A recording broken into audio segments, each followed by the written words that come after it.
కీర్తనలు 62 అధ్యాయం. నా ప్రాణము దేవుని నమ్ముకుని మౌనంగా ఉన్నది. ఆయన వలన నాకు రక్షణ కలుగును.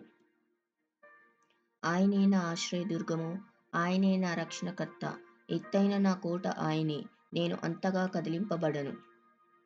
ఎన్నాళ్ళు మీరు ఒకనిపై బడుదురు, ఒరుగుచున్న గోడను, పడబోవు కంచెను ఒకడు పడద్రోయినట్లు మీరందరూ ఎన్నాళ్ళు ఒకని పడద్రోయ చూచుదురు.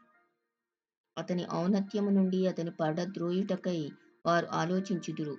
అబద్ధంలాడుట వారికి సంతోషము. వారు తమ నోటితో శుభవచనం పలుకుచు అంతరంగంలో దూషించుదురు.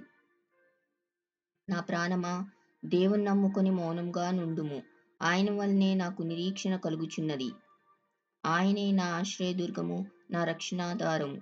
నా ఎత్తైన కోట ఆయనే, నేను కదిలింపబడను. నా రక్షణకు, నా మహిమకు దేవుడే ఆధారము. నా బలమైన ఆశ్రయదుర్గము, నా ఆశ్రయము దేవునియందే యున్నది.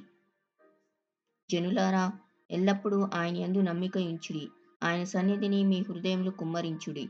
దేవుడు మనకు ఆశ్రయము. అల్పులైన వారు వట్టి ఊపిరి అయి ఉన్నారు. గనులైన వారు మాయా స్వరూపులు. త్రాసులో వారందరూ తేలిపోదురు. వట్టి ఊపిరి కన్నా అలకనగా ఉన్నారు. బలాత్కారమందు నమ్మిక ఉంచకుడి. దోచుకొనుట చేత గర్వపడకుడి.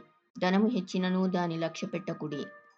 బలము తనదని ఒకమారు దేవుడు సెలవిచ్చెను, రెండు మార్లు ఆ మాట నాకు వినబడెను.